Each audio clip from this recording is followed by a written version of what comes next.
السلام علیکم دوستو، میں ہوں محمد ریحان اور آج میں بات کرنے والا ہوں کہ ہماری مساجد کے ائمہ کیسے ہونے چاہیے، ہماری مسجدوں میں امام کیسے ہونے چاہیے۔ دیکھیے، مسجد میں امام ہمیشہ قابل ہونا چاہیے۔ ایک بار کو چاہے حافظ ہو یا نہ ہو، لیکن عالم ضرور ہونا چاہیے۔ ہمارے دماغ میں یہ رچ بس گیا ہے کہ امام کا حافظ ہونا بڑا ضروری ہے، اور لوگ ترک یہ دیتے ہیں کہ اگر امام حافظ نہ ہو تو رمضان میں دقت آتی ہے۔ دیکھیے، اگر امام حافظ نہ ہو تو صرف رمضان میں دقت آتی ہے، ایک مہینے کے لیے، لیکن اگر عالم نہ ہو تو روز دقت آتی ہے، ہر جمعے کو دقت آتی ہے، ہر محفل ہر جلسے میں دقت آتی ہے، ہر جگہ پر دقت آتی ہے۔ حافظ کی ضرورت صرف ایک مہینے کے لیے رہتی ہے، لیکن عالم کی ضرورت روز پڑتی ہے۔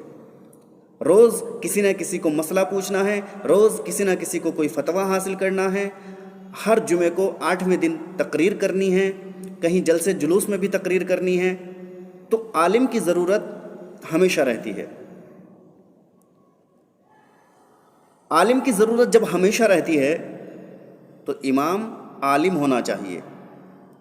حافظ چاہے ایک بار کو ہو یا نہ ہو، اگر حافظ ہو، عالم ہو تو بڑی اچھی بات ہے، اور مفتی ہو تو سونے پہ سہاگا۔ تو اس چیز کو سمجھ لیجئے کہ حافظ کی ضرورت سال میں ایک بار پڑتی ہے، ایک مہینے کے لیے، اور عالم کی ضرورت روزانہ ہماری مسجدوں میں پڑتی ہے۔ اچھا، بہت سارے لوگوں کے دماغ میں یہ بات رچ بس گئی ہے کہ آخر امام کا کام ہی کیا ہوتا ہے؟ 5 وقت کی نماز پڑھانا ہی تو امام کا کام ہوتا ہے۔ آپ سے یہ کس نے کہہ دیا کہ امام کا کام صرف 5 وقت نماز پڑھانا ہوتا ہے؟ آپ نے یہ کہاں پڑھ لیا کہ امام کا کام صرف 5 وقت نماز پڑھانا ہوتا ہے؟ میرے بھائی، امام کا کام صرف 5 وقت نماز پڑھانا نہیں ہوتا ہے، بلکہ امام کا کام قوم کو سمجھانا ہوتا ہے، قوم کی رہنمائی کرنا ہوتا ہے، قوم کو صحیح راستے پر لانا ہوتا ہے، قوم کو اللہ اور رسول کی باتیں سکھانی ہوتی ہیں، قرآن اور حدیث کی روشنی میں ان سے بات کرنی ہوتی ہے۔ جب انسان عالم ہوگا، پڑھا لکھا ہوگا، تبھی تو وہ قرآن اور حدیث کی روشنی میں بات کر سکتا ہے، تبھی تو اسے اچھے برے کی تمیز ہو سکتی ہے۔ اگر پڑھا لکھا نہیں ہے تو اسے پھر کیا اچھے برے کی تمیز ہوگی؟ کیا وہ لوگوں کو سمجھائے گا؟ اور ہمارے سماج میں جو برائیاں پھیل رہی ہیں، اسی وجہ سے پھیل رہی ہیں کہ ہم تنخواہ میں کٹوتی کرنے کے لیے، 2-4 ہزار روپے بچانے کے لیے کم پڑھے لکھے لوگوں کو امام بنا لیتے ہیں، پھر ان سے ہم مسئلے مسائل پوچھتے ہیں، پھر وہ الٹے سیدھے جواب دیتے ہیں، پھر کوئی اچھا انسان مل جاتا ہے، کوئی قابل انسان مل جاتا ہے، پڑھا لکھا انسان مل جاتا ہے، پھر اس سے پوچھتے ہیں، وہ صحیح مسئلہ بتاتا ہے، پھر لوگ بدظن ہوتے ہیں کہ یار انہوں نے تو ایسا بتایا تھا اور یہ ایسا بتا رہے۔ اور بعض وقت ایسا ہوتا ہے کہ جو کم پڑھے لکھے ائمہ حضرات ہوتے ہیں، وہ اپنی عزت بچانے کے لیے کچھ بھی بتا دیتے ہیں۔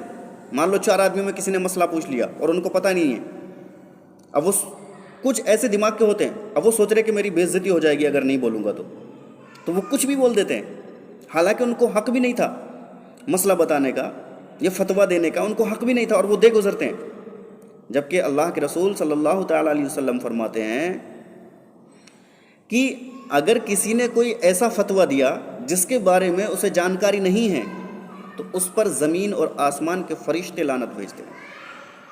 آج ہر انسان مولوی بن کے گھوم رہا ہے، ہر انسان مفتی بن رہا ہے، جس کو دیکھو وہ مسئلے بتاتا گھوم رہا ہے، جس کو دیکھو وہ فتوے جاری کرتا گھوم رہا ہے۔ تو اس حدیث پر لوگوں کو دھیان رکھنا چاہیے۔ بعض وقت ائمہ حضرات کی ہی میں بات کر رہا ہوں، بعض وقت ایسا ہوتا ہے کہ نماز میں کوئی کمی ہو جاتی ہے، امام صاحب کو پتہ نہیں چلتا کہ میری نماز میں کمی ہو گئی ہے، اور مقتدی اس کو بتا رہے ہوتے ہیں کہ سر آپ کی نماز میں یہ کمی رہ گئی، یا اس وجہ سے سجدہ سہو لازم تھا آپ نے نہیں کیا، یا اس وجہ سے آپ کی نماز نہیں ہوئی، تو یہ دہرانی پڑے گی۔ عام انسان بتا رہا ہوتا ہے، اور جسے لوگ پڑھا لکھا سمجھ رہے ہوتے ہیں وہ بحث کر رہا ہوتا ہے، جبکہ وہ غلط ہوتا ہے۔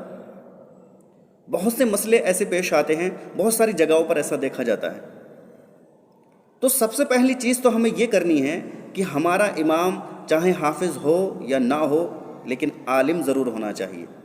عالم ہوگا، آپ کو صحیح بات بتائے گا، اور صحیح راستے پر لے کر کے چلے گا، نہ وہ ادھر ادھر کی باتیں کرے گا، نہ وہ پارٹیشن کرانے کی سوچے گا، اگر وہ پرہیزگار ہے، اگر وہ اللہ اور رسول کا خوف رکھتا ہے تو کبھی بھی الٹی سیدھی حرکتیں نہیں کرے گا۔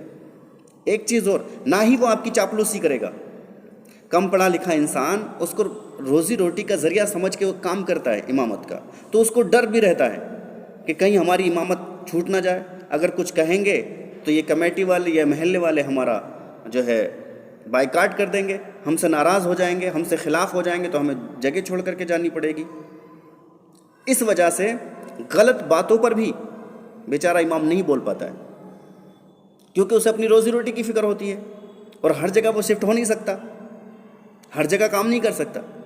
لیکن جو پڑھا لکھا انسان ہوگا اس کی ضرورت ہر جگہ ہوتی ہے، اور وہ کہیں بھی شفٹ ہو سکتا ہے، کہیں بھی کام کر سکتا ہے، اسے چنتا نہیں رہتی ہے،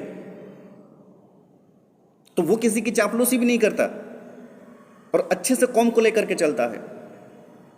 اور آپ نے ہمیشہ سنا ہوگا کہ صحبت کا اثر اچھا پڑتا ہے، صحبت کا اثر انسان پر ضرور پڑتا ہے اور اچھا پڑتا ہے۔ تو اگر آپ عالم کی صحبت میں رہیں گے تو عالم جیسی صحبت آئے گی نا آپ کے اندر، اور اگر آپ کم پڑھے لکھے انسان کے ساتھ رہیں گے تو کم پڑھے لکھوں جیسی صحبت آپ کے اندر آئے گی، یا کم پڑھے لکھے جیسی باتیں ہی آپ سیکھیں گے۔